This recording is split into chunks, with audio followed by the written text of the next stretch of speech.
राजस्थान में corona positive मरीजों की संख्या तेज़ी से बढ़ रही है। आज वो 52 हो गई है।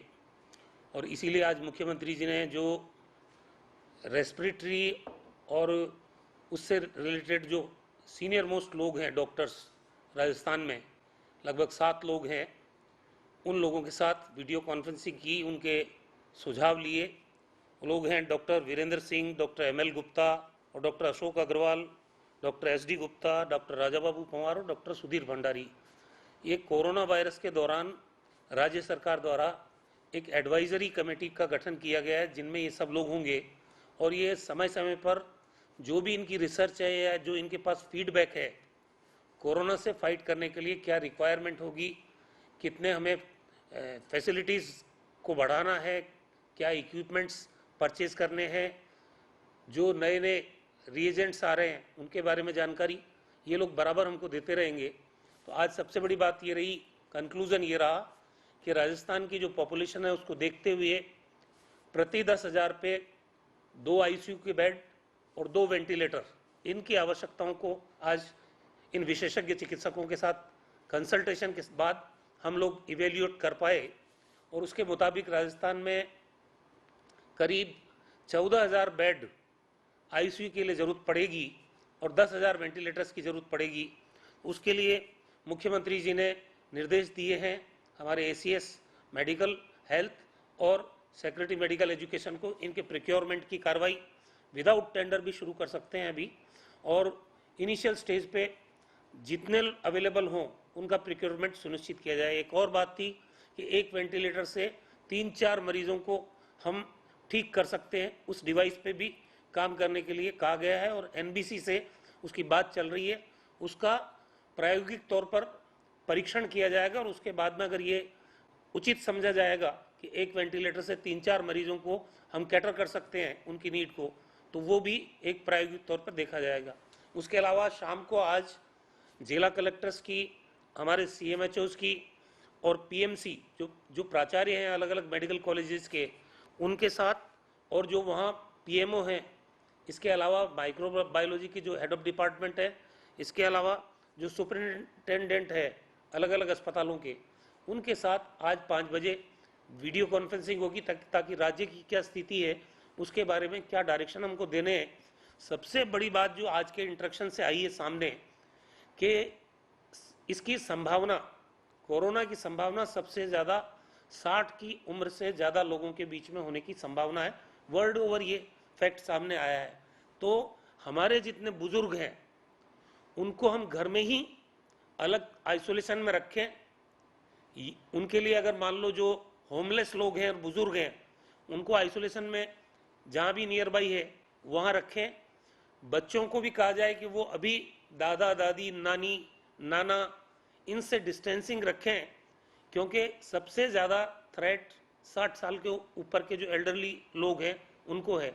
गाँव में भी सरपंचों के माध्यम से इस बात को स्प्रेड कराया जाए, IEC के माध्यम से भी आम आदमी को एजुकेट किया जाए, और हमारे जो FM रेडियो है या रेडियो जॉकी है और भी जो मीडियम्स है उनके माध्यम से इस बात का संदेश पूरे प्रदेश में जाए कि जो लोग बुजुर्ग हैं उनको कृपया हम अपने बच्चों से, परिवार के दूसरे लोगों से थोड़ा दूर रखें, क्योंकि उनकी इम्यून सिस्टम कमज़ोर भी होती है और ये वायरस का अटैक उन पर ज़्यादा होने की संभावना है।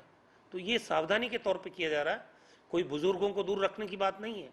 हम लोग, क्योंकि उनको खतरा ज़्यादा है और उनसे ये खतरा ट्रांसमिट हो सकता है। जो 2 लोग राजस्थान में अभी तक जिनकी मौत हुई है उनकी उम्र भी 73 साल और 60 साल की रही है, और जो फिगर हमारे पास पूरे वर्ल्ड में जो आ रहे हैं जिनकी कैजुअलिटीज करीब 27,000 से ज़्यादा हो गई है और 6 लाख से ज़्यादा पॉजिटिव केसेस आ गए हैं, उनमें भी अगर परसेंटेज के हिसाब से देखा जाए तो ये परसेंटेज बुजुर्गों का ज़्यादा निकल रहा है।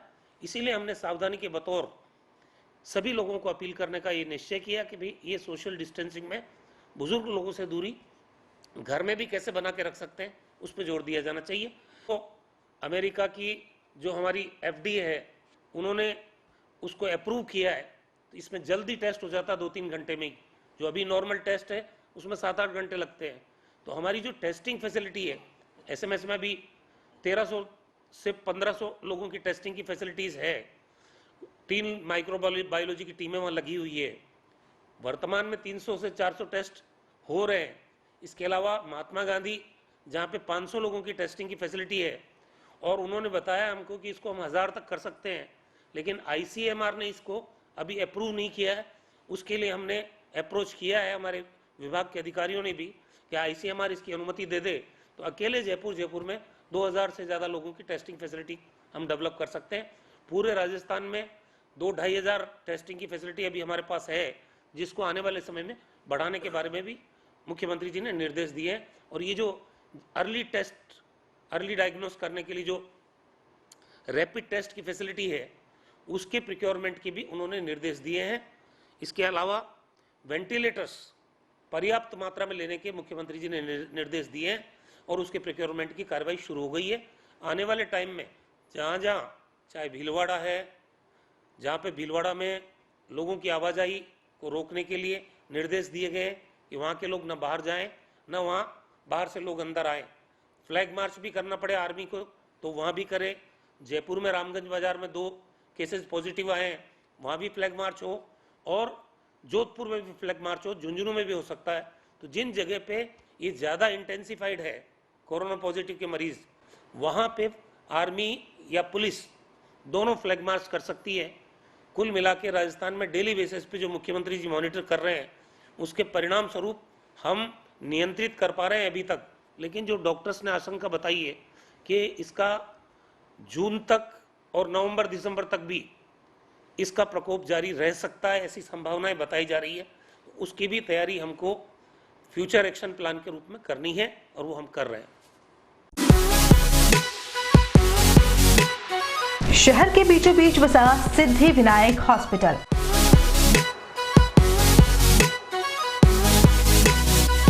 आपातकालीन सेवा एवं सभी प्रकार की जांचों की सुविधा के साथ सर्वोत्तम इलाज एवं देखभाल जो देती है आपको एक विश्वास।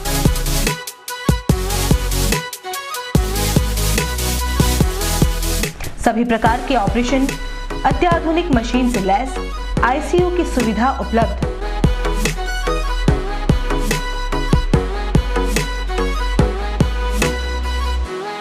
आपके विश्वास एवं मुस्कान पर खरा उतरना ही हमारा धैर्य।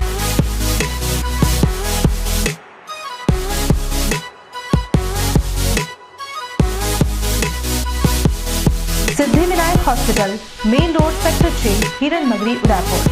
Call it 9660 733 167।